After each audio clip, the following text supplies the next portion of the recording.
Number 5, he said anyone that has a hunchback, in other words, anyone that cannot handle weight, they will frustrate grace. You frustrate grace if you do not have a mental attitude of toughness. You cannot handle pressure. Ladies and gentlemen, greatness puts you on the spotlight. You are not ready for greatness if you cannot handle pressure.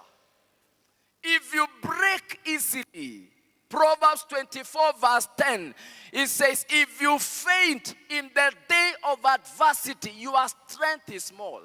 The Living Translation says you are the wrong specimen.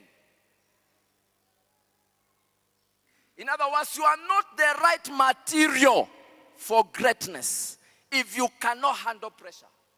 Cannot handle pressure. Have you not seen people who are suffering, for example, from cancer? But unless they tell you, you cannot tell they are suffering. Have you met people like that? Who are suffering, unless they tell you, you will not know. They have the capacity to handle pressure. Some people, ordinary headache, everybody will know. Ordinary headache. Ordinary headache. The way they talk. Unajua ile kwegogoya, kwehogoya, kujiachilia hivyo, kuji. Amen. You are not ready for greatness if you cannot handle pressure. Jesus is our greatest example. In John 19 verse 5, the Bible said that there were crowns of thorns on his head, but he had a purple robe. Purple speaks about royalty. So Pilate says, then Jesus came out wearing the crown of thorns and the purple robe. And Pilate said to them, behold the man. Painful, but royalty.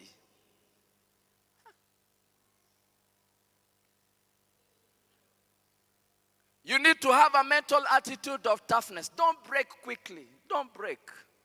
Usihegwa, usistumble. Unaweza imagine mtu mkubwa kabisa, na sitawapatia example. Alafu agongwe na moshakwe. You know what moshakwe is? Maize cob. Akanyage, very huge man. Akanyage anguke. Alafu Sunday anatoa testimony. Say, hizi maalama munaona ni moshakwe iliniangusha. Geukia jirani yako, mwambie handle pressure, handle pressure. Yes, don't just run away like that. Don't break, don't break, don't break. Under pressure. Number 6. Wow. He says, anyone that has running sores or wounds that are not healing. This speaks about people who dwell on the past. Vidonda ambavyo haviponi. You frustrate grace. Wounds that are not healed.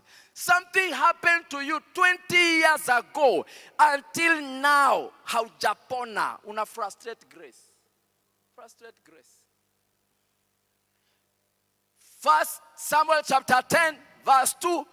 Samuel says to Saul, he said, when you get to the sepulchre of Rachel, you shall find 2 men.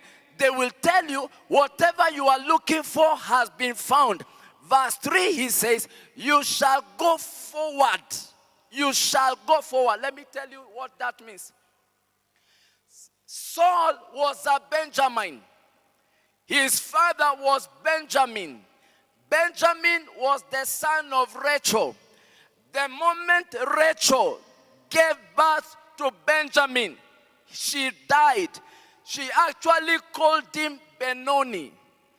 Saul is a descendant of Benjamin.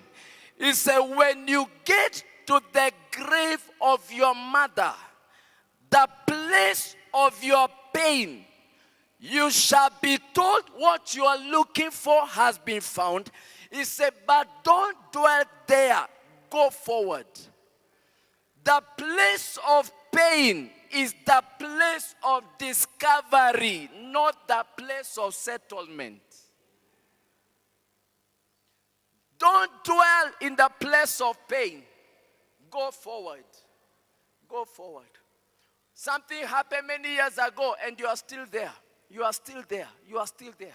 Still there. Especially some of you single mothers.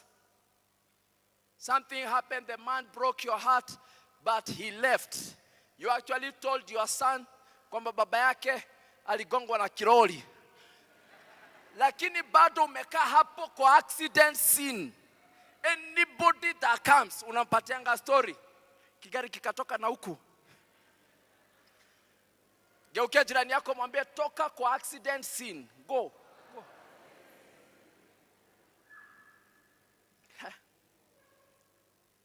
One pastor was preaching, and from the time he started preaching, a lady was crying in the service.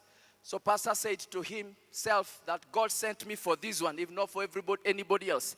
So after the service, he called her, said, I realized you are crying all through the message. What was God saying to you? She said to Pastor, I did not hear even one word you said. Said, then why were you crying? She said, man of God, 2 weeks ago, my he-goat was hit by a car and it died. Na ilikuwa na tundevu kama ututu wako. So nilikuwa na kuona naona dorome yangu. Naona dorome. Geukia jirani yako mwambie go forward. Toka hapo kwa dorome. Toka hapo.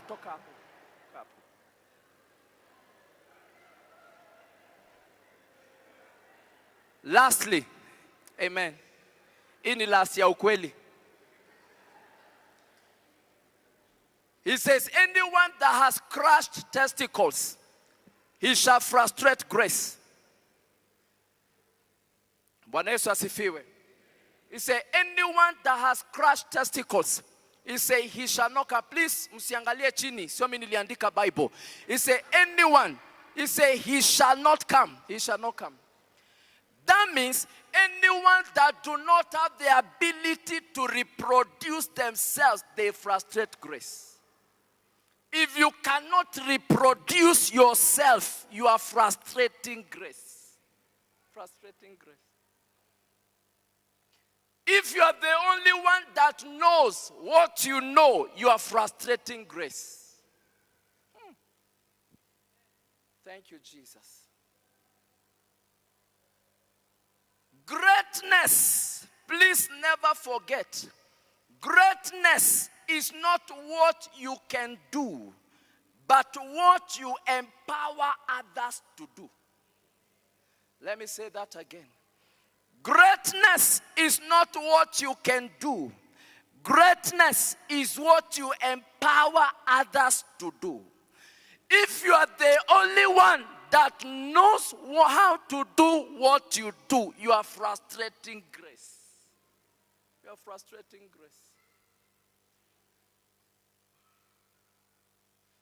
2 Timothy 2:2.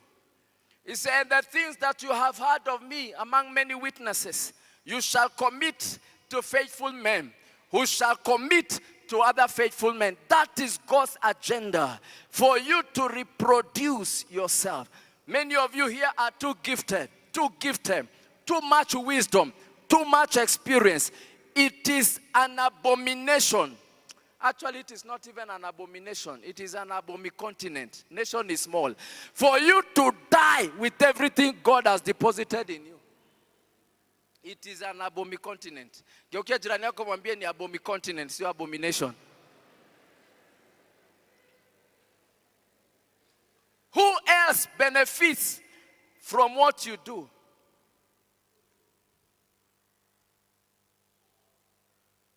Amen. Nimemaliza ya ukweli. Wacha nisimame hapa. Geukia jirani yako mwambie usifrustrate grace. Turn to the other one and tell them, don't frustrate grace. Plus, turn to them and tell them, you have too much in you. There is too much in you. There is too much. There's too much in you. There's too much in you. Usikue kama a man called Elisha. Elisha ali received double portion from Elijah. But he died with everything. He died with everything. Bible inasema they buried him. Many years later, there was a man who was being taken to the grave. They saw the Moab armies coming. They threw the man in the grave. The man hit the bones of Elisha. The man resurrected. What a waste of grace. Please, nataka uangalie huyo mtu meketi na yeye macho kwa macho. Mwambie, don't go to the grave with everything in you. Don't. In fact, stand on your feet, go to 3 people and tell them, don't go to the grave with everything in you.